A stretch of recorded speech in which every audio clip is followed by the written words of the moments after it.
Buenos días, bienvenidos, gracias por estar aquí en la reunión, nuestra reunión semanal. Hoy el doctor Marcel Jessy Dávila nos va a presentar uno de sus temas en los cuales ha trabajado muchísimo, que es los efectos del genipín, de la molécula que él conoce bastante bien y con la cual ha hecho ya varios trabajos de investigación. El doctor Ávila, por favor, adelante. Bueno, muchas gracias por la oportunidad de presentación. Hoy les voy a hablar de genipín, los efectos en el entrecruzamiento corneal, también en el manejo de la colagenólisis como nuevo antimicrobiano y el mecanismo de acción, lo que hemos podido elucidar. Entonces, pues los objetivos: describir los mecanismos de entrecruzamiento corneal con genipín, la metodología, la evaluación ex vivo e in vivo, y con unos estudios preclínicos iniciales de entrecruzamiento con genipín en casos difíciles.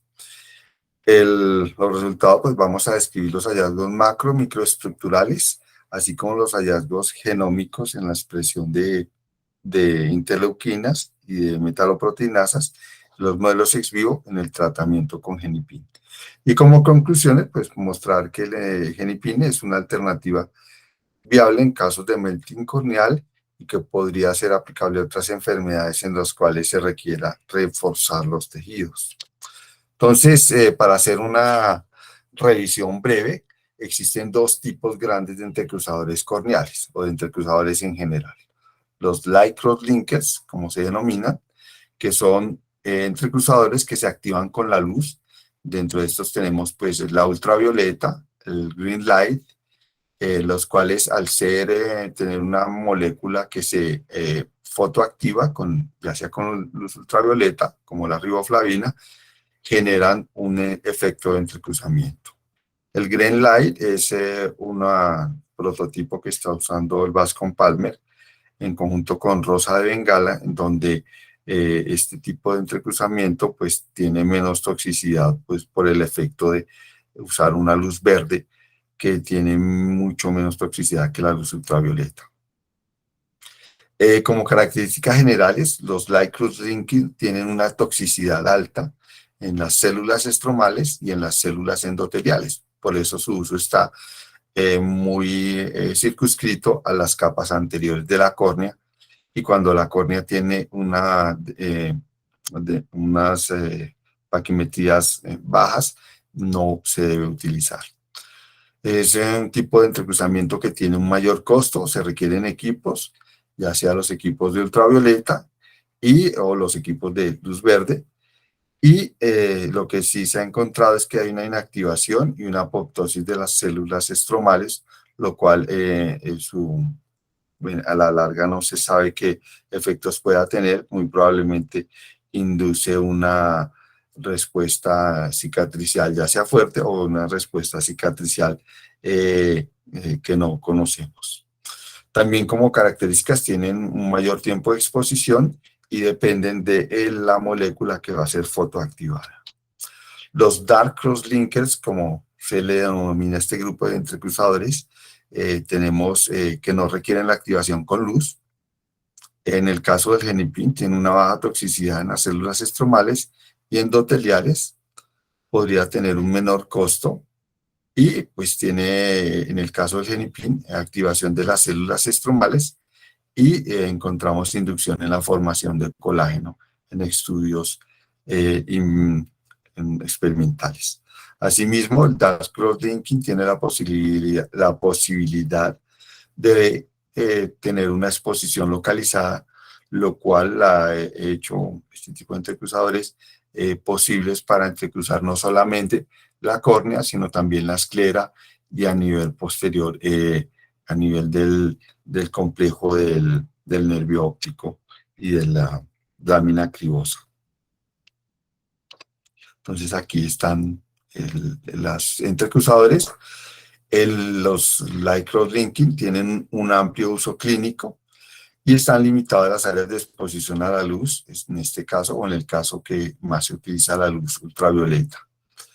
Dentro de los entrecruzadores dark o que no tienen necesidad de luz, pues estamos en ensayos clínicos iniciales, y pues se ha abierto la posibilidad de entrecruzar otras áreas y otros tejidos a nivel ocular y a nivel sistémico. Entonces, esa es una posibilidad que existe, que tiene grandes ventajas y un futuro muy importante.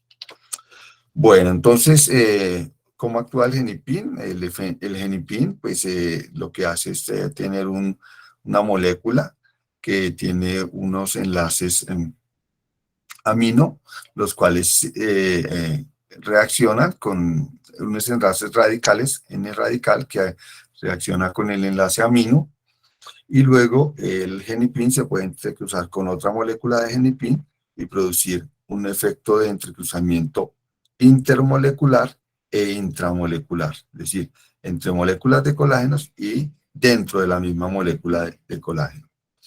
En esta fotografía vemos cómo ese efecto es concentración dependiente, y a concentraciones del 1% se produce un entrecruzamiento y un aumento de la densidad corneal, esto con imágenes de Chain-Plouffe, y a medida que vamos descendiendo en la concentración, vemos cómo la densidad disminuye comparándola con el grupo control. Entonces, este es el efecto a nivel de densidad corneal.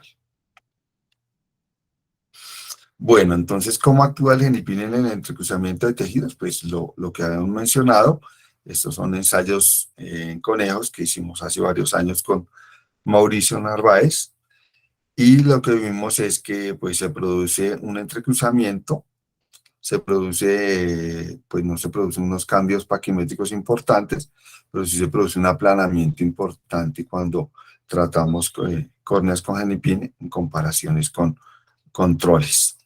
Ese fue otro artículo que publicamos, y pues siempre ha habido la pregunta por parte de los revisores, ¿qué tan tóxico puede ser el genipin?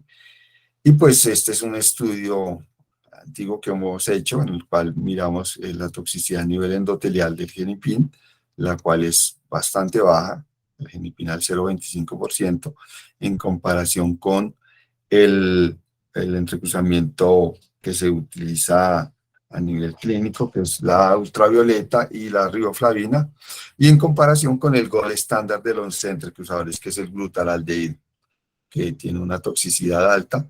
Aquí se ven las células rojas, son células perdidas, células que están siendo atacadas y dañadas, y las rosadas también.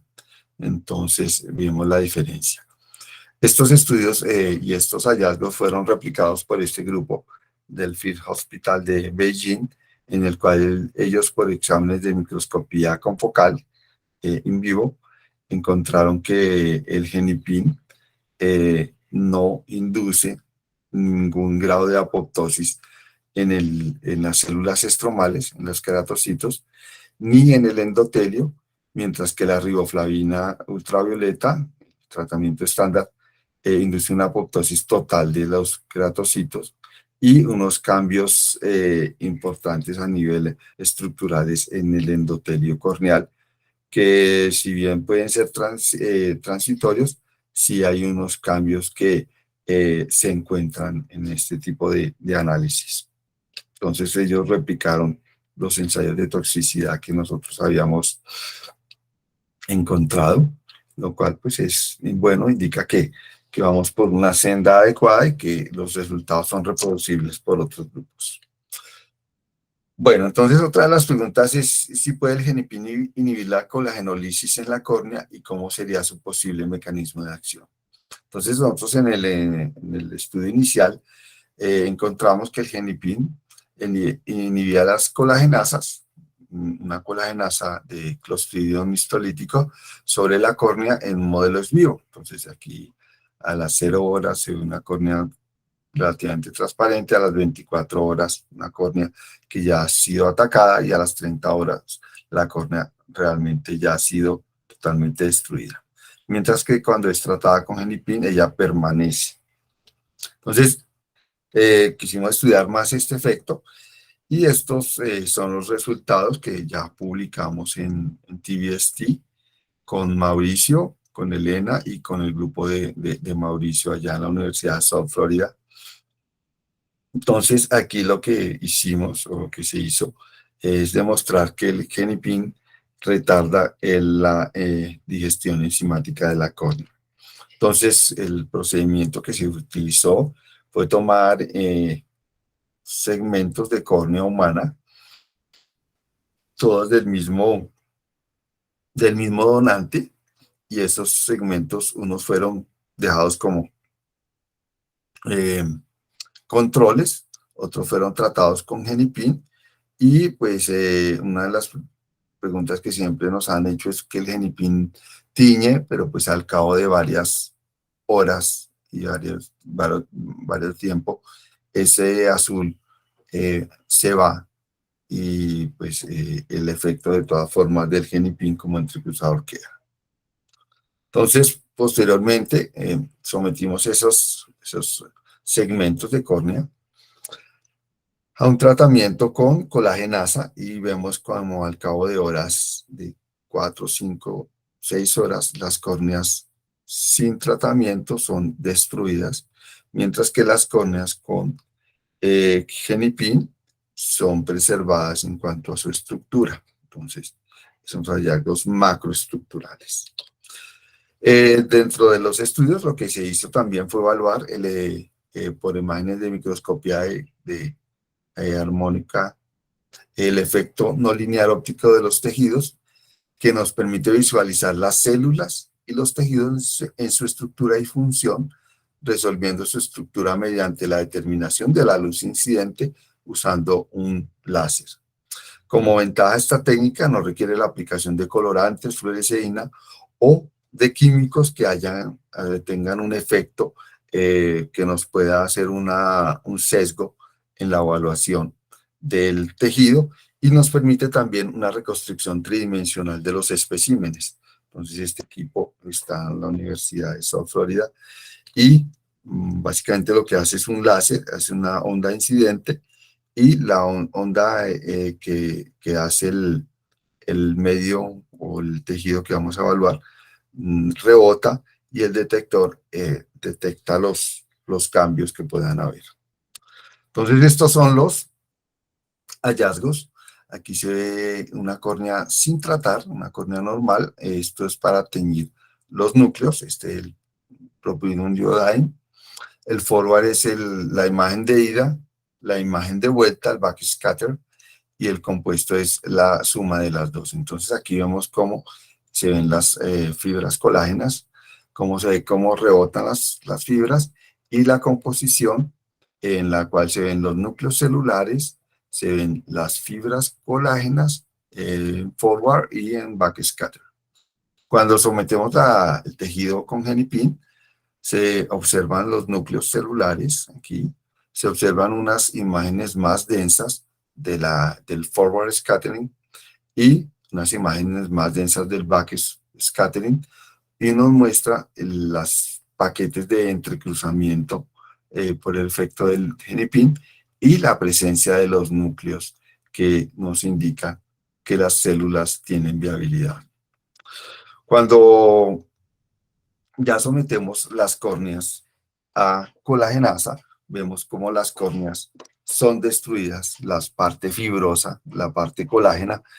Por la colagenasa no se ve ninguna formación en el forward y en el back, pero sí se ven los núcleos celulares. Entonces, esto ha destruido todo el colágeno, pero cuando tratamos con genipin, el efecto de la colagenasa se bloquea de una manera importante, y se preservan las fibras colágenas en la córnea.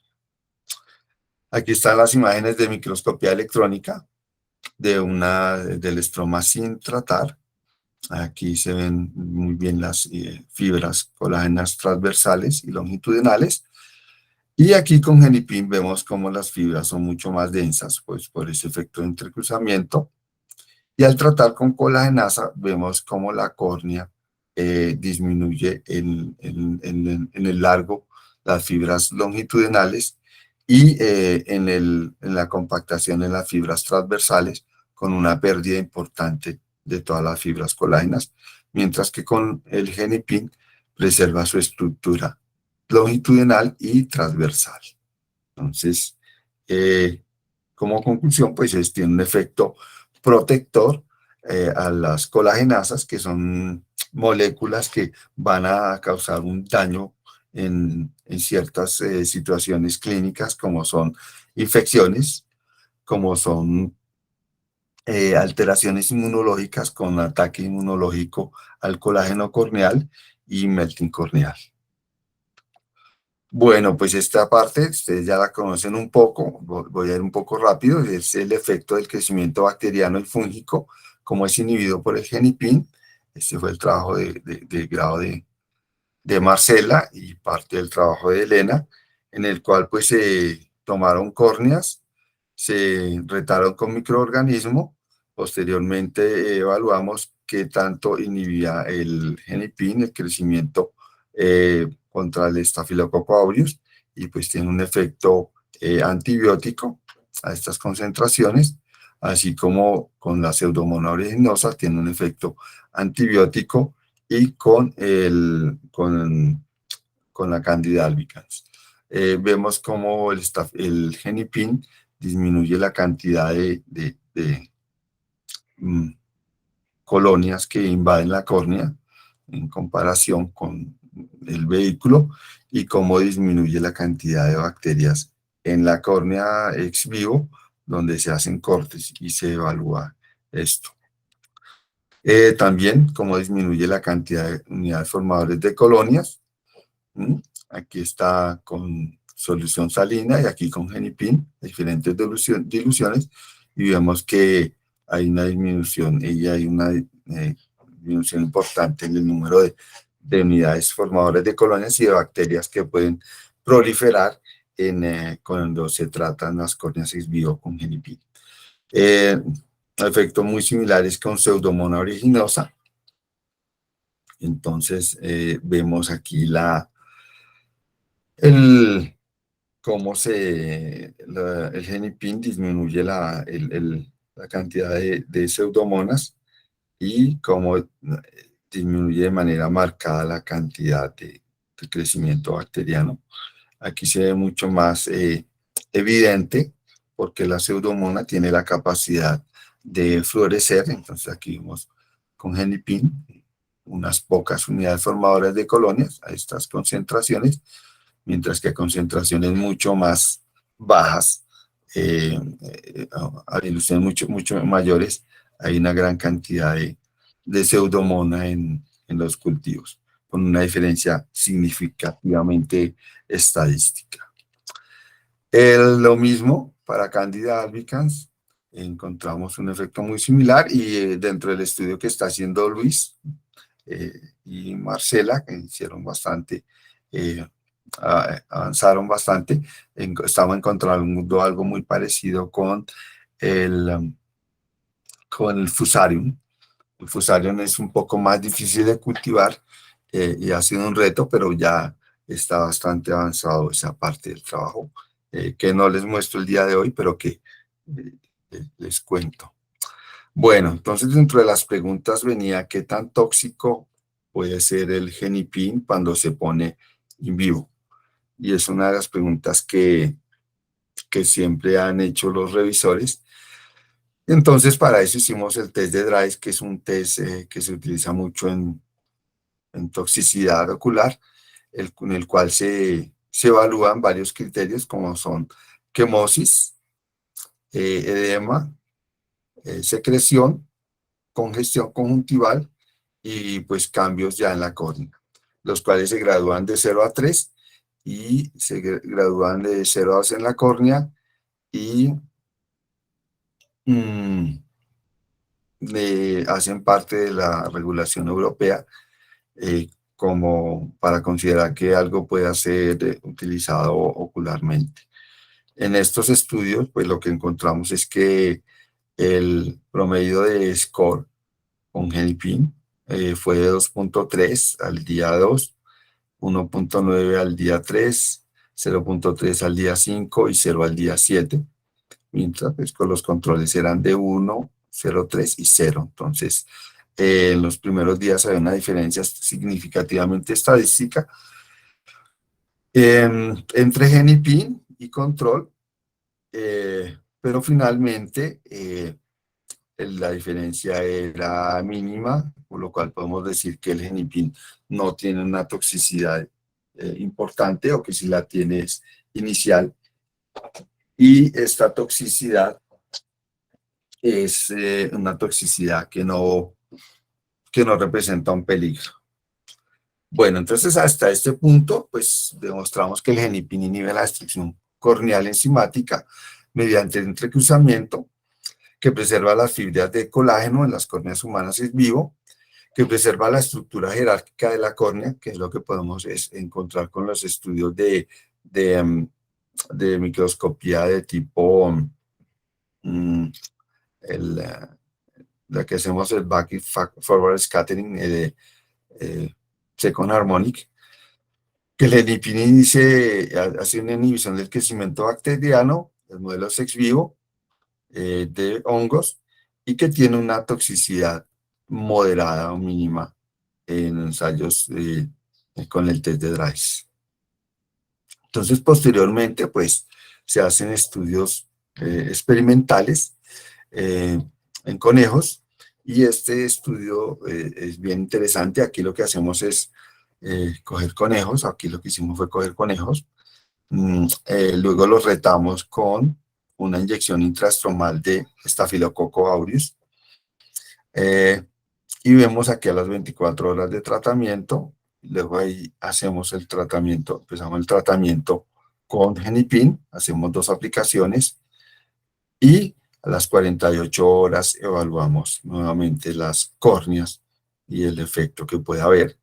Luego este tejido lo tomamos y hacemos una evaluación de microscopía confocal para ver la inflamación que pueda haber, y también hacemos una evaluación de la expresión génica de interleuquinas. Entonces, en la parte izquierda tenemos un compuesto, una fotografía compuesta de todos los casos con controles. Quiero que noten al final, mire la cantidad de las úlceras tan grandes, el infiltrado tan importante, infiltrado muy importante, y aquí ya había una perforación ocular en este caso. A la derecha, tratamiento con Genipin. Vemos cómo el tratamiento limita la úlcera, la circunscribe de manera importante, y hay una diferencia importante entre la característica clínica entre el grupo control y el grupo tratado con Genipin. Con Pseudomonas, que es una infección bastante severa en la córnea, produce un melting severo, vemos algo muy similar. Vemos antes del tratamiento de las córneas, vemos aquí a las 24 horas y a las 48 horas como estas córneas prácticamente están perforadas en 1, 2, 3 y 4 casos, y un infiltrado severo. Mientras que con el tratamiento con Genipin no hay perforación. En este caso podríamos decir que está perforado, pero realmente se mantiene la arquitectura corneal con solamente 2 aplicaciones tópicas. Entonces, queríamos ver a nivel de microscopía confocal cómo se veían esas córneas. Aquí vemos córneas infectadas con estafilococo. Miren la cantidad de imágenes hiperreflécticas redondas, abundantes, que se ven en la córnea, en el estroma medio, en comparación con una córnea normal. Y el efecto que tiene el Genipin, reduciendo la cantidad de infiltrado, se ven los queratocitos activos, y se ve realmente una disminución de infiltrado respecto al control. Aquí lo vemos también con Pseudomonas. Aquí vemos en el A y en el C 2 córneas infectadas con Pseudomonas, y el tratamiento con Genipin cómo reduce la cantidad de acúmulos y de imágenes hiperreflécticas, hay una condensación de un material hiperrefléctico fibroso, que podríamos considerar que se trata del entrecruzamiento, y vemos también unos espacios hiporreflécticos que corresponden a áreas de necrosis, que también ocurren en los procesos de infección. A nivel histológico, vemos cómo el estafilococo aureus se infiltra y invade toda la córnea en este corte histológico, mientras que cuando se trata con genipin, la infección queda circunscrita, muy probablemente por todos estos mecanismos de inhibición de la colagenólisis y por otros mecanismos que más adelante voy a explicar. La coloración de gran nos muestra también el gran infiltrado aquí, y aquí la delimitación del infiltrado a las capas anteriores de la córnea. Esto en Staphylococcus aureus. Y aquí en Pseudomonas aeruginosa vemos el gran infiltrado intrastromal corneal, mientras que con el genipin se circunscribe al tercio anterior de la córnea. Y la coloración nos muestra aquí el gran infiltrado en toda la córnea, y aquí la delimitación en el tercio anterior. Bueno, entonces, para evaluar un poco más el efecto, evaluamos algunos genes que determinamos que eran importantes en la inflamación corneal mediante ensayos de RT-PCR, que es el Reverse Transcriptase Real-Time PCR, que en resumen es coger y extraer el RNA de esas córneas, hacer una síntesis de DNA y después hacer una amplificación de esos productos. Y estos productos de amplificación pues van a ser un reflejo de la cantidad de RNA que teníamos inicialmente. Todo esto se hace un control con una proteína constitutiva que se llama la beta-actina, con el fin de estandarizar con esa proteína y con el fin de montar todas las curvas de expresión con una proteína que siempre va a estar estable y que no va a ser afectada y que va a estar en todas las células, y como control de que la reacción está funcionando. Entonces, esta amplificación se le adiciona un fluoróforo durante el proceso, y este fluoróforo, a medida que ocurre más amplificación, pues vamos a tener más fluoróforo, y esto nos va a decir que hay mucho mayor concentración o mucho mayor cantidad de genes del gen que queremos estudiar. Entonces, ese es el fundamento. Y en este, pues, encontramos ya el resumen de todo esto.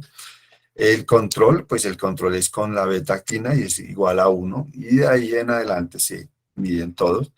Quiero que noten la importancia o la cantidad de expresión de interleuquina 8, que es una molécula proinflamatoria severa en las infecciones por estafilococo. Se aumenta más o menos 900 veces. Por Pseudomonas más o menos unas 500.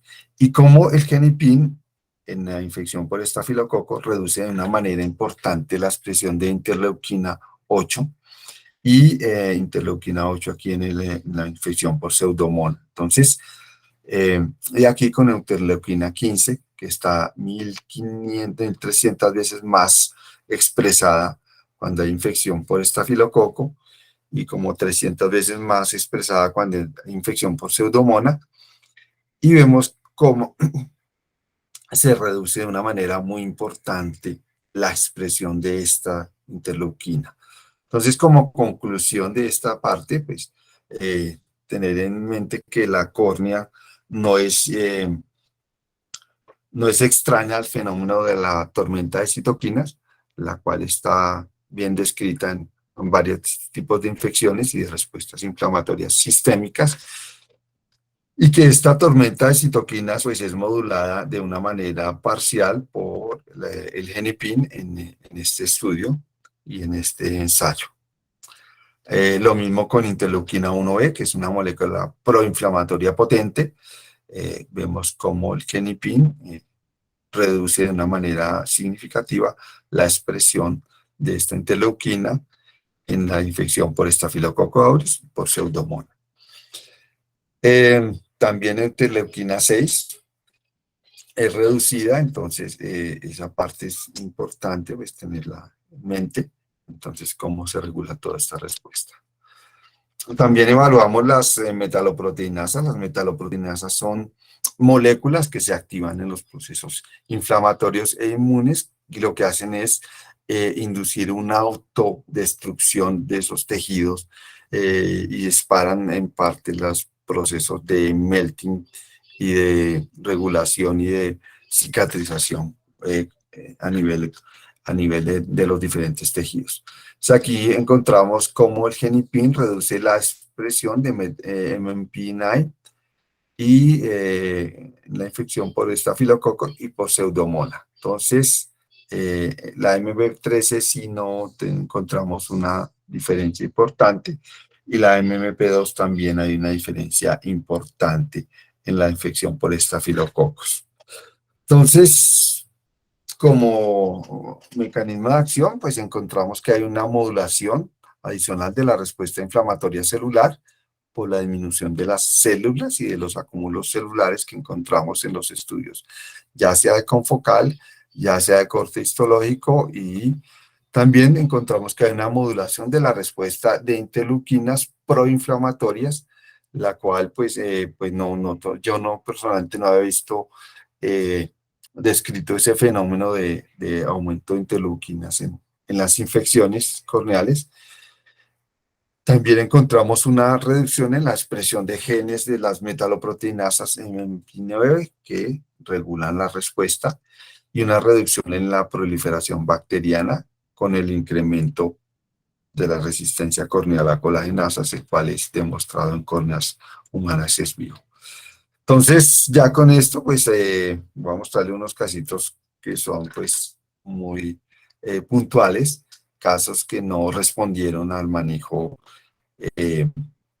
médico habitual. Entonces, este es un paciente de 26 años, procedente de Caucasia, ha tenido un trauma ocular de un mes de evolución con material vegetal, lavado del ojo con agua no potable, lavado con agua no potable cada vez es más peligroso, cultivos parafusarium positivos, y le empezaron manejo con natamicina tópica cada 2 horas en Medellín y fluconazol oral con una pobre respuesta. Este paciente nos llega con un tratamiento de más o menos de un mes de evolución. Ante la pobre respuesta se vuelven a tomar cultivos, se continúa la natamicina tópica, atropina tópica y se propone el manejo con genipin tópico en el área. Esta es la imagen inicial. El paciente ya estaba a punto de perforarse, el infiltrado. La imagen es de microscopía confocal, donde se ven imágenes hiperreflectivas y algunas imágenes de aspecto lineal que podrían corresponder a IFAS. Y otras imágenes que nos muestran estas imágenes hipocoicas que ya nos muestran necrosis estromal, y pues cuando hoy vemos esto, pues estamos ante una inminencia de una posible perforación ocular. Hicimos el tratamiento con genipin y miren la respuesta, ya que hay un cierre de la herida, hay una respuesta fibrovascular, que es estudio de otra investigación que estamos desarrollando, por qué se fibrosa y por qué se produce este tipo de cicatrización. Ya ese mecanismo lo tenemos un poco más elucidado, pero quería que vieran pues la respuesta final de la úlcera ya con una epitelización completa y un adecuado cierre de esta úlcera. Otro paciente, una paciente de 82 años con un antecedente de una queratopatía bulosa, queratitis bacteriana, que la paciente era una paciente del doctor Crisanto. Se le habían hecho varios cultivos de estafilococos, pero con una pobre respuesta, manejo con moxi, vancomicina. Entonces se le hizo una microscopía confocal, se ven esas imágenes hiperreflécticas redondeadas que podrían corresponder a cúmulos de material inflamatorio y también a cúmulos bacterianos. Se realiza el entrecruzamiento.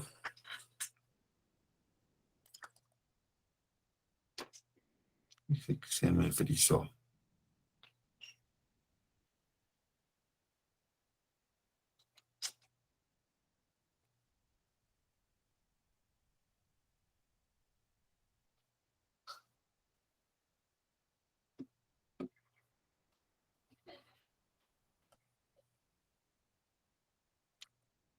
La forma de aplicación del Genipin, aquí en este caso,